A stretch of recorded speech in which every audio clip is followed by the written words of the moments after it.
તારીખ 26/5/2026ના રોજ દાહોદ શહેર ખાતે આવેલ બાબુ કાંતિ આંગડિયા પેઢીના કર્મચારીઓ રોકડ રકમ અને પાર્સલ લઈને જતા હતા મોપેડ ઉપર.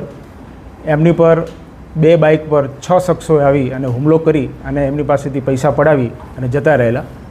આ ઘટનાની જાણ થતાં જ દાહોદ જિલ્લા પોલીસ સક્રિય બનેલી અને હ્યુમન ઇન્ટેલિજન્સ અને ટેકનિકલ સર્વેલન્સની સાથે સાથે નાકાબંધી કરવામાં આવેલી. દાહોદ જિલ્લાની જુદી જુદી પોલીસ ટીમો દ્વારા નાકાબંધીના અંતે જાલોદ રોડ પાસે એ જ દિવસે બનાવ બન્યાના લગભગ 2 કે 3 કલાકની અંદર જ 3 આરોપીઓને પકડવામાં સફળતા મેળવેલી અને ગુનાનો ભેદ ઉકેલી નાખવામાં આવેલો.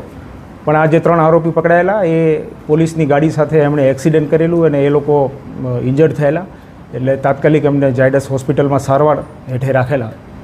સારવારના અંતે એ આરોપીઓને અટક કરવામાં આવેલા છે અને પોલીસ દ્વારા વધારે તપાસ કરતાં આ ગુનાને અંજામ આપનાર કુલ 8 આરોપીઓ હતા, જેમાંથી 6 આરોપીઓએ સ્થળ ઉપર ભોગ બનનારની સાથે મારામારી કરી અને પૈસાની ધાળ લૂંટ કરી છે, જ્યારે 2 આરોપીઓ રેકી કરવામાં મદદ કરી હતી. કુલ 8 આરોપીઓના નામ અતુલ મહેશ ભુરિયા, પરમેશ્વર સમીર પલાસ, ગોવિંદ રમણ મોહનિયા, અલ્પેશ વરસિંગ પણદા, અર્જુન નટવર અમલિયાર, અવિચલ ધીરુભાઈ પલાસ, જિજ્ઞેશભાઈ શુક્લાભાઈ અઠીલા, લક્ષ્મણભાઈ વિક્રમભાઈ પલાસ છે. ગુનાનો અંજામ આપતી વખતે કુલ 1,46,00,000 રૂપિયાનો મુદ્દામાલ આરોપીઓ દ્વારા લઈ લેવામાં આવેલો હતો. પોલીસ દ્વારા જુદા જુદા એંગલથી તપાસ કરી અને અત્યાર સુધીમાં 1,35,00,000 રૂપિયાનો મુદ્દામાલ રિકવર કરવામાં આવેલો છે.